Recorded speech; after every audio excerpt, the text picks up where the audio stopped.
AGs? Kasi may mga talks po na si Miss Laika ay parang kinoconsider daw dahil kumanta rin po siya ng AG song at doon siya nanalo. Ay, hindi po. Wala pong ipapalit kay Mercy. Siguro po, guess lang po, pwede. Pero si Mercy po, forever po siya sa ages. Wala pong mawawala na Mercy.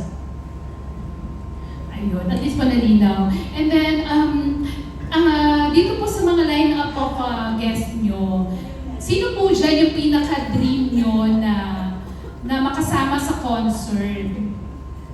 Or meron po bang dream ng ages na hindi naisama dito sa concert? Sila naman lahat, paborito namin. Sino ba yung mga gusto natin mga... Lahat naman gusto namin. Sa Sopronium. Sa US, nakasama natin siya bago siya nanalo. Para sa song po, kung magkakaroon kayo ng collaboration? Siguro basang-basa sa ulan. Basang-basa. Okay. And last na lang po, ayan po, sa dami ng mga local singers na kumanta rin ng mga AG song, sino po yung pinaka nagustuhan niyo yung version at sino rin yung po yung medyo parang gusto niyo i-improve pa? Kayo po, pwede po. Version mo. Gusto i-improve. Hindi ba sa mga, and then, opo, kidding aside, sa mga, kasi ang dami lang kumanta parang yung na-impress kayo na, ay, ang galing ng version niya ng AG. Sila to be radio na Lani, no? Lani and Opo. Miss Regine. Opo. Okay, sige, ayun na, ako na lang, akuin ko na lang yung gustong i-improve. Thank you so much po and good luck sa concert. Thank you. Thank you!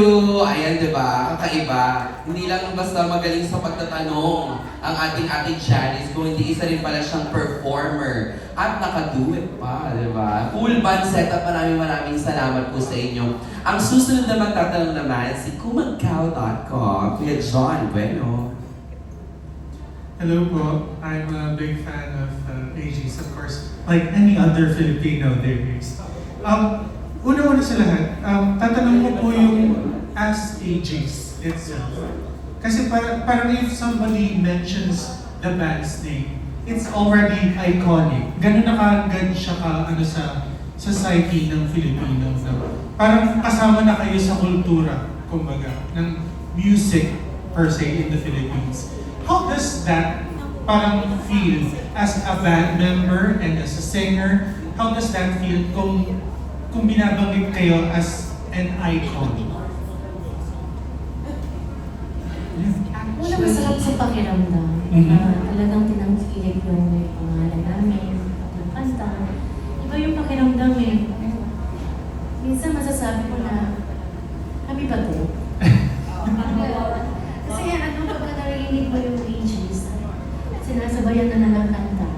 Masaya kami kasi yung mga bata, yung mga matatanda, nakakasabay sa kanta So, pakiramdam ko, talagang ang ages dyan, mananawakas.